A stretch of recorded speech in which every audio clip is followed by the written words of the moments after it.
மாநிலத்தில் பகல்காம் பள்ளத்தாக்கில் 26 பேர் சுற்றுலா பயணிகள் பயங்கரவாதிகளால் சுட்டுக் கொல்லப்பட்டவர்களுக்கும் இஸ்ரோ முன்னாள் விஞ்ஞானி கே கஸ்தூரிரங்கன் மறைவுக்கும் கூட்டம் ஒரு இடம் அமைதியாகும்.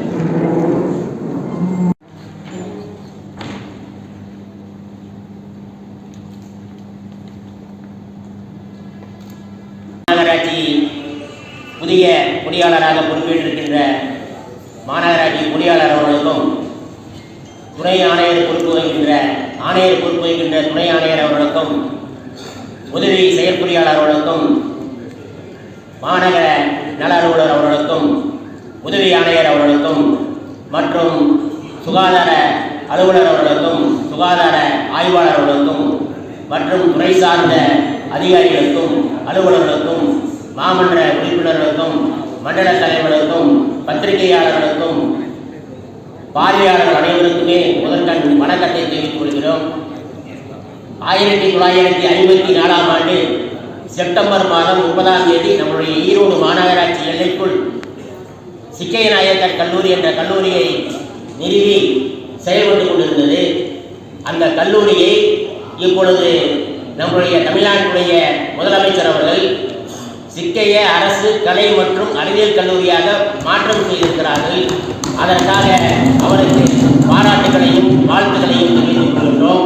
அவரோடு சேர்ந்து இதற்காக முயற்சி எடுத்த தமிழ்நாட்டுடைய துணை முதலமைச்சர் மாண்புமிகு உதயநிதி ஸ்டாலின் அவர்களுக்கும் வீட்டு வசதி மற்றும் நகர்ப்புற வளர்ச்சித்துறை ஆர்வலர் மாண்புமிகு சுத்துசாமி அவர்களுக்கும் நீண்டகால நண்பர் உயர்கல்வித்துறை அமைச்சர் கோவி செழியன் அவர்களுக்கும் நம்முடைய ஈரோடு நாடாளுமன்ற உறுப்பினர் அன்புக்குரிய சகோதரர் கே.இ. பிரகாஷ் அவர்களுக்கும் ஈரோடு கிழக்கு தொகுதியுடைய சட்டமன்ற உறுப்பினர் பி.சி. சந்திரகுமார் அவர்களுக்கும் மிக்க நன்றியையும் பாராட்டுகளையும் முதலில் நான் தெரிவித்துக் கொள்கிறேன். நம்முடைய தமிழ்நாடு பொருளாதார வளர்ச்சியில் 9.6% இன்றைக்கு எட்டியுள்ளது. இந்தியாவிலேயே இன்றைக்கு முதல் மாநிலமாக அமைத்து கொடுத்த நம்முடைய தமிழ்நாட்டுடைய முதலமைச்சர் முத்துவேல் கருணாநிதி ஸ்டாலின் அவர்களுக்கு இந்த கூட்டம் பாராட்டுகளையும் நன்றிகளையும் வாழ்த்துக்களையும் தெரிவித்துக் கொள்கிறது. சட்டமன்றத்தில் திருச்சியில் 290 கோடி ரூபாய் செலவில் நூலகம் அமைக்கப்பட்டு வருகிறது. அந்த நூலகத்திற்கு பெருந்தலைவர் காமராஜர் பெயர் சூட்டிய நம்முடைய தமிழ்நாட்டுடைய முதலமைச்சர் முத்துவேல் கருணாநிதி ஸ்டாலின் அவர்களுக்கும் இந்த கூட்டம் நன்றியை தெரிவித்துக் கொள்கிறது.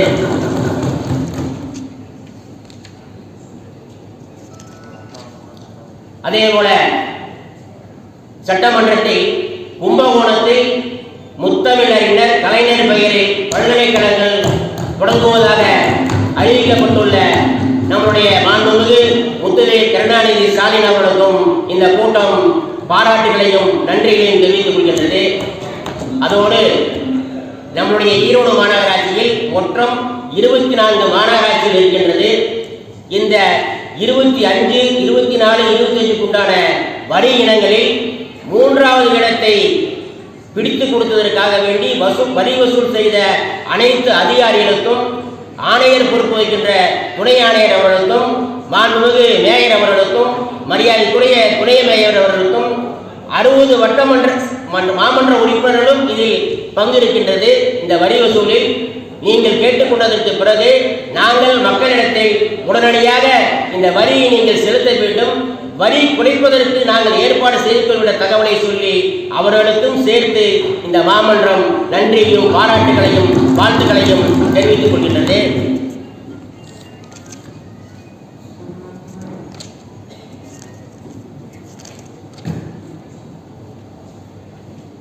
நம்முடைய மாநகராட்சி சிறப்பு வாய்ந்த மாநகராட்சியை செயல்பட்டுக் கொண்டிருக்கின்றது. ஒரு சில விஷயங்களில் மட்டும் நாம் கோட்டை விட்டுகிறோம். இந்த ஊராட்சி கோட்டை குடிநீர் கடந்த 2 மாதங்களாக 2 நாட்களுக்கு ஒரு முறை குடிநீர் கொடுத்துக் கொண்டிருந்தோம். இப்பொழுது 4 நாட்கள் 5 நாட்கள் என்று சொல்லி இன்றைக்கு குடிநீர் கொடுத்துக் கொண்டிருக்கின்றோம். அதற்கு காரணம் நம்மளுடைய பெற்றோர் இல்லத்தில் கேட்டால் அடிக்கடி சொல்லுவது ஒரே காரணம், காற்றடித்தால் மின்சாரம் தடைபட்டு விடுகிறது ஊராட்சி கோட்டையில். ஆனால் அந்த ஊராட்சி கோட்டையிலும் வஉசி பூங்காவிலும் ஜெனரேட்டர் அமைத்து பல லட்சம் ரூபாய் செலவில் ஜெனரேட்டர் அமைத்திருக்கின்றோம். அது ஏன் இன்னும் பயன்பாட்டுக்கு வரவில்லை? அதற்கு என்ன காரணம்? காரணம் கேட்டால் மின்சார வாரியத்தில் இன்னும் சான்றிதழ் வரவில்லை என்று சொல்லுகிறார்கள். சார், இந்த காரணத்தை சபையில பேசிக்கலாம். இது கோடை காலம், பொதுமக்கள் கேட்கறது நியாயம் தானே. குடிநீர் வரி வாங்குறோம், சொத்து வரி வாங்குறோம், பாதாள சாக்கடை வரி வாங்குறோம், அந்த பாதாள சாக்கடையை உபயோகத்துக்கு வரி வாங்குறோம். இத்தனை வரியை வாங்குறோம்ல, நம்ம அதை ஒழுங்குபடுத்தி அடிப்படை தேவை என்பது குடிநீர் மட்டும்தான் அடிப்படை தேவை. அதுவும் இது கோடை காலம். நிறைய இடங்கள்ல ஆழ்துளை கிணறுகள் செயலிழந்து கிடக்கின்றது. அதை சரி செய்ய சொன்னால் அதற்கு தீர்மானம் வைக்க வேண்டும், நிதி இல்லை. இதைத்தான் காரணமாக சொல்லிட்டு இருக்குமே தவிர வேற ஏதாவது காரணம் சொல்றோமா? அதை போர்க்கால அடிப்படையில் நீங்க ஏன் பண்ணக்கூடாது? ஆழ்துளை கிணறுகள், நிறைய ஆழ்துளை கிணறுகள் பழுதடைந்து கிடக்கின்றது. நாங்களும் மீண்டும் மீண்டும் மாதம் மாதம் நடைபெறுகின்ற கூட்டத்தில் கேட்டுக்கொண்டுதான் இருக்கின்றோம். அதை ஏன் சரி செய்வதில்லை? எங்க மண்டலத்தில் கிட்டத்தட்ட 13 இடத்துல ஆழ்துளை கிணறு செயலாம இருக்கு.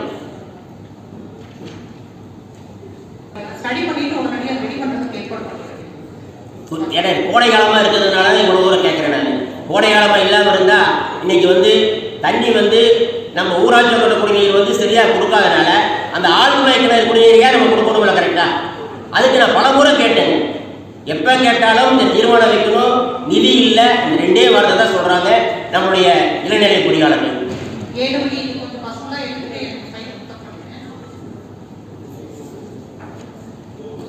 நேற்றைக்கு கூட எங்களுடைய மண்டலத்தில் சிறப்பு முகாம் நடைபெற்றது. மக்களை தேடி மாநகராட்சி என்று. அந்த மக்களை தேடி மாநகராட்சியில் நிறைய புகார்கள் நம்மளுடைய உதவி ஆணையரிடத்தில் வந்திருக்கின்றது. இதே குடிநீர் பிரச்சனை தான். நிறைய புகார்கள் குடிநீர் பிரச்சனை தான்.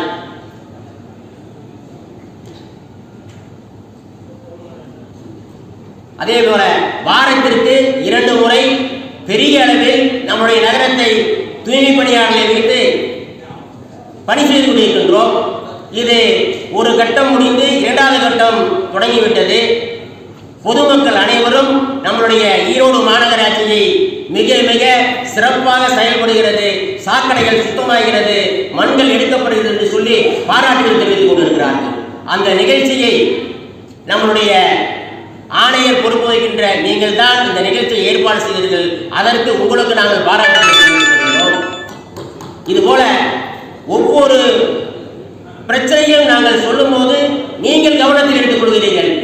ஆனால் உங்களுக்கு கீழ் இருக்கின்ற அதிகாரிகள் கவனத்தில் எடுத்துக் கொள்வதில்லை. அதை நீங்கள் தான் கேட்க வேண்டும். நாங்கள் உங்களுக்கு அலைபேசி அழைக்கும் போது எங்கேயாவது நிகழ்ச்சியில் இருந்தால் கூட திரும்ப நீங்க விசிறுகால பார்த்து எங்களுக்கு கூப்பிடுறீங்க.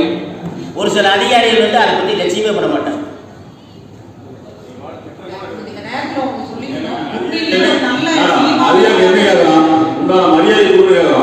இதையெல்லாம் நீங்கள் சரி செய்து கொள்ள வேண்டி உங்களுடைய கடமையாக இருக்கும் என்று சொல்லி வாய்ப்புக்கு நன்றி சொல்லி விடைபெறுகிறேன். நன்றி, வணக்கம்.